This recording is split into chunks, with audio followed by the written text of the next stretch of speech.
আমরা ছোটবেলা থেকে যখনই লিনিয়ার ইকুয়েশন পড়েছি, রৈখিক সমীকরণ যখন পড়েছি, তখন থেকে আমরা যে এই ধরনের ইকুয়েশন যেগুলি ax + by + c = 0 এগুলি সম্বন্ধে আমরা জানি। বাট যখন 11 এ আস্তে আস্তে আমরা এটা বুঝে গেছি যে always a linear equation of two variable x and y represents a straight line. মানে যখনই কোনো একটা এমন ফরম্যাটের একটা ইকুয়েশন দেখি, আমরা তৎক্ষণাৎ এটা বলে দিই যে এটা কি একটা স্ট্রেট লাইন রিপ্রেজেন্ট করছে। বাট কেন এটা স্ট্রেট লাইন রিপ্রেজেন্ট করছে? হ্যাঁ, এটা কোশ্চেন আসে না যে এটা কেন একটা স্ট্রেট লাইন রিপ্রেজেন্ট হবে? যখন আমরা বলি যে 2x + 3y + 7 = 0, ঠিক আছে, এটা কি একটা linear equation of two variable. Linear কেন? কারণ এই দুটোটা ভেরিয়েবলের পাওয়ার কত? 1। Linear and it is a linear equation of two variable x and y. This always represents a straight line. কেন? সাপোজ ধরো এটা প্রুফটা কি দেখো, why linear equation of two variable represents a straight line. Proof দেখো, suppose ধরো এটা কোন একটা ইকুয়েশন আছে ax + by + c = 0, ঠিক আছে, যেখানে a b c কি হয়? কনস্ট্যান্ট, কোন রিয়েল নাম্বার, বাস্তব সংখ্যা যেগুলি বলি a b c আর যে কোনো রিয়েল নাম্বার বা বাস্তব সংখ্যা, ঠিক আছে। তাহলে this equation always represent a straight line. কেন? ঠিক আছে, ওকে। আচ্ছা, এটা যদি স্ট্রেট লাইন না হয়, যদি এটা কোন একটা কার্ভ হতো, সাপোজ ধরো এখানে কোন একটা কার্ভ, এমন কার্ভ আছে, যদি কোন একটা কার্ভ হয় তাহলে আমি এই কার্ভটার মধ্যে এমন যে কোনো দুইটা পয়েন্ট খুঁজে পাবো। এই কার্ভটা যদি এটা স্ট্রেট লাইন না হয়, মানে এমন স্ট্রেট লাইন না হয়, যদি এটা কার্ভ হতো তাহলে কি হতো? তাহলে ওই কার্ভের মধ্যে আমি এমন দুইটা পয়েন্ট P আর Q খুঁজে পেতাম।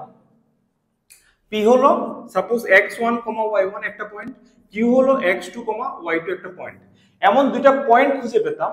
ওই দুইটা পয়েন্টকে যদি জয়েন করি, যেটা কি একটা লাইন সেগমেন্ট, ওই লাইন সেগমেন্টের উপরে কোন না কোন একটা পয়েন্ট পাবো আর সাপোজ এই আর পি আর কিউ কে সাপোজ λ1 এ ডিভাইড করেছে, তাহলে আর এর কোঅর্ডিনেটটা আমরা বের করতে পারি। আর এর কোঅর্ডিনেট কি হবে?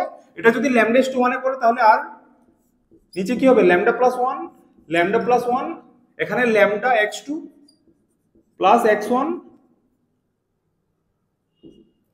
λy2 + y1। এমন একটা পয়েন্ট আর পাবো কোন না কোন ল্যামডার জন্য, যে এই আরটা এই কার্ভটার উপরে থাকবে না। কেন হবে?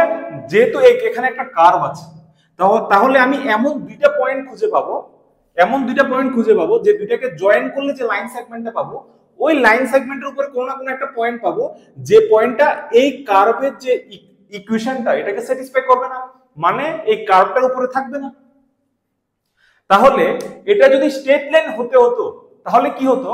তাহলে তুমি যে কোনো দুইটা পয়েন্ট নাও, এই ইকুয়েশনটাকে স্যাটিসফাই করে তুমি যে কোনো দুইটা পয়েন্ট নাও, সাপোজ এই দুইটা পয়েন্টকে, এটা হলো সাপোজ p = x1 y1, এটা হলো q = x2 y2, এই দুইটাকে জয়েন করে তুমি যে কোনো দুইটা একটা পয়েন্ট নাও, ওই পয়েন্টটাও এই স্ট্রেট লাইনটার উপরেই থাকবে, মানে এই ইকুয়েশনটাকে স্যাটিসফাই করবে। এখানে তুমি যে কোনো পয়েন্ট নাও, আর তুমি যে কোনো দুইটা পয়েন্ট নাও, ওই দুইটা পয়েন্টের মাঝে তুমি আবার যে কোনো একটা পয়েন্ট নাও, ওই পয়েন্টটাও ওই ইকুয়েশনটাকে স্যাটিসফাই করবে, মানে ওই পয়েন্টটাও, এই দুইটা পয়েন্ট যে তুমি স্ট্রেট লাইন থেকে নিয়েছো, ওই দুইটার মাঝে যে কোনো পয়েন্ট তুমি নাও, ওই পয়েন্টটাও ওই স্ট্রেট লাইনটাকে, মানে ওই ইকুয়েশনটাকে স্যাটিসফাই করবে। এটা তখনই হবে যদি এটা স্ট্রেট লাইন হয়। তো আমরা দেখব যে এই ইকুয়েশনটা স্ট্রেট লাইন রিপ্রেজেন্ট করে কিনা। তার জন্য আমাদের কি করতে হবে? এই ইকুয়েশনকে স্যাটিসফাই করে যে কোনো দুইটা পয়েন্ট নাও, এরপর আমরা দেখাবো যে এই দুইটা পয়েন্টের মাঝে তুমি যে কোনো একটা point now, what ever the ratio, যে এটা এই দুইটা পয়েন্টকে কোনো একটা রেশিওতে ডিভাইড করছে, ওই পয়েন্টটাও আমাদের দেখাতে হবে এই ইকুয়েশনটাকে স্যাটিসফাই করে, মানে ওই পয়েন্টটাও ওই কার্ভটার উপরে থাকবে, মানে এই পয়েন্টটাও ওই স্ট্রেট লাইনটার উপরে থাকবে। যদি না থাকে, ওই পয়েন্টটা যদি না থাকে তাহলে এটা স্ট্রেট লাইন নয়। ঠিক আছে, মানে তার স্লোপ ডিফারেন্ট হচ্ছে না। ঠিক আছে, ওকে ফাইন। তাহলে আমি কি করব এখন, ওই দুইটা পয়েন্ট নেব। সাপোজ এখান থেকে একটা পয়েন্ট x1 y1 আর এখান থেকে একটা পয়েন্ট q x2 y2, যে কোনো দুইটা পয়েন্ট নেব। এবার এই দুইটা পয়েন্টের মাঝে যে কোনো একটা পয়েন্ট নেব। তো ওই পয়েন্টটা এই দুইটাকে কোনো না কোনো একটা রেশিওতে ডিভাইড করবে। সাপোজ λ1, তাহলে আর পয়েন্টটা এখানে থাকবে। তাহলে আর পয়েন্টটা আমরা জানি, এখন দেখলাম কি হবে, λ+1 λ+1 λx2 plus x1 λy2 plus y1। ঠিক আছে, আচ্ছা এখানে যেহেতু আমি এই দুইটা পয়েন্ট এই কার্ভটা থেকে নিয়েছি, কারণ আমরা তো এখন জানি না এটা স্ট্রেট লাইন কিনা, তো আমরা এই দুইটা পয়েন্ট যেহেতু এই কার্ভ থেকে নিয়েছি, তাহলে এই দুইটা পয়েন্ট এই কার্ভটাকে স্যাটিসফাই করবে। তার মানে কি হবে, ax1 plus by1 plus c equals to 0 and ax2 plus by2 plus c equals to 0, কারণ এই দুইটা পয়েন্ট এই ইকুয়েশনটাকে স্যাটিসফাই করবে।